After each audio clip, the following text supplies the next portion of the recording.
Hi everyone! So today we are going to new store sa IKEA. So makitaan ninyo na IKEA dinhi ni siya dapit lang sa may Fahil. So nag-decide mi naman himi dinhi magala-gala mi kaysa maadto na lang dito sa avenues. So pag mosulod mo ni ilahang design, ilang structure sa ilahang building. So, ang tawagan ni nga mall is the warehouse. So, ang iya pong structure po niya na design is pang warehouse jud siya. So, mo ni ang iyang ibabaw, mo ni ang surroundings niya, mo ni iyang design. So, grabe kayo siya kalawak, as in sobrang lawak niya. And then, ikaw na lang ang kapuyon kung maglakaw-lakaw mo. So, naadinhi, ang mga brands po is, makitaan gyapon ninyo siya sa ibang mall. Makikita naman din. Like sa CAF, makitaan naman din mo siya sa ibang mga mall, sa Gate Mall, sa Avenue. So, pare-pareha lang gyapon. Ang problema lang is, ang mga kanang halimbawa, yung mga items na dinhi, ang ginabutang gid nila is mga, I think, mga new gyud na mga anyang tawag nito? New collection good ang mga naadinhi. Compare nimo dito sa mga ibang malls, meron silang mga old items kasi magdepende naman siguro 'yun, 'di ba? So, naan mi sa warehouse, mo ni siyang ibabaw.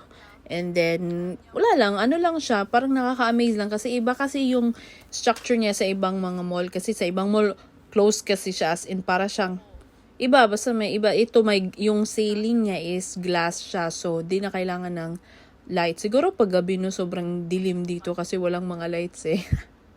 Wala lang, naisip ko lang. So, meron silang brand na LCY Kike. LCY Kike is international brand din siya. Meron din siya sa Alcut Mall. Sa Gate Mall, wala siya sa Gate Mall.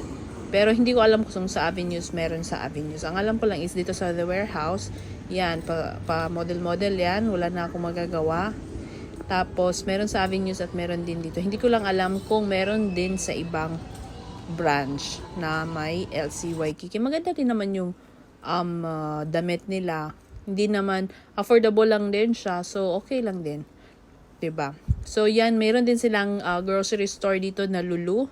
Kung maggala-gala kayo tapos gusto niyo mag-grocery, available ang Lulu Supermarket. So diyan nagtatanong lang ako magkano yung perfume na yan. Tapos naghihintay kasi kami dito. Iwan ko nasaan ba sila. Mga panahon na to, bakit wala sila sa tabi ko? Char lang. Tapos ito yung mga food court nila. As in, ang laki nito. Sobrang lawak niya, guys. As in. So, ito na yung kabila, di ba? So, dito makikita mo tong Franco. Isang Italian siguro to na, na restaurant. Tapos, dito naman sa kabila. Yung iba, hindi ko siya nakikita sa ibang mall. Ito naman yung, dito na side is the Coffee Bean. Meron din silang Elevation Burger dito. Meron din silang Shake Shack. May nakita akong Shake Shack din dito eh. Available din siya dito. So, marami namang makakainan dito. Pero hindi ko lang alam sa fast food. Kasi wala kaming nakitang fast food like KFC, Pizza Hut. Hindi ko siya nakita actually. Siguro kasi yung iba kasing yan ang yung Shake Shack. Ibang ang food court kasi parang hindi namin siya nakita talaga actually. So, ito na yun. Sobrang lawak niya. Meron din silang The Peak. Tapos yung iba, under construction pa. 'Di ba? So, actually guys, late upload lang ito ha. Meron din silang Kiko Milano. Hi to Kiko Milano. Meron na pala nito sa Pilipinas. Ang ambassador is si Marian Rivera. Ganon. Tapos, meron din dito sa unahan. Ito na yung IKEA. So, papasok na tayo sa IKEA. Titingnan lang natin kung gaano kalawak ang IKEA dito. Kung gaano lapad, pero pare-pare lang naman yan. So, ito yung coffee nila, 450. Bottomless na ata itong coffee na to, I think so. So, 450 fills lang. So, in Philippines, so mga nasa siguro yan? 75? Parang ganon. 75 pesos. Tapos, ito yung pababa na sa IKEA, kung gusto mong bumaba. So, ito, bumaba tayo. Titingnan natin kung anong meron dito sa baba nila. Pero actually, ang nabili ko lang dito is plato. Alam mo na, pagtita ka na. Kasi, ang bibilhin mo, mga plato-plato, ganon. Hindi ka na ma-excite sa iba. Yung ma-excite kayo sa mga plato-plato, mga ganon, baso-baso. Ganon. Tapos, bumili ako ng 3 pirasong platong maliliit. Tapos, yung bowl na, kasi ruba lang siya, guys. Ruba, magkano lang ba yan? So, nasa Magkano ba yan? 36 pesos. 36 pesos na siya yan. 36 pesos. Tapos may plato din.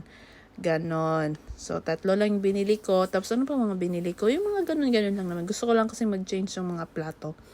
Baso, para hindi na ako kumuha ng baso kasi marami pa akong baso. At saka mugs na binili ko last month din. Kasi kung saan ako mapatpad, bumibili talaga ako ng mga mug pa isa-isa, pa dalawa-dalawa, ganon. Ang dami ko nang mag, hindi ko na alam kung saan ko ilalagay yung mga baso ko at mga plato ko. O, diba? Tapos, dito na tayo sa cashier area. Pa-cashier na pala kami nito. So, magbabayad na kami. And then, yun lang po yung gala ko for today. I hope na nag-enjoy kayo sa video ko. Gusto ko lang malaman yun na pare-pareha lang pala ang mga design ng IKEA sa Pilipinas, dito sa Kuwait. Isang ano lang yan, isang concept lang yan, okay? So, I hope na nag-enjoy kayo sa video ko and see you on my next vlog, guys. So, that's it. Bye-bye!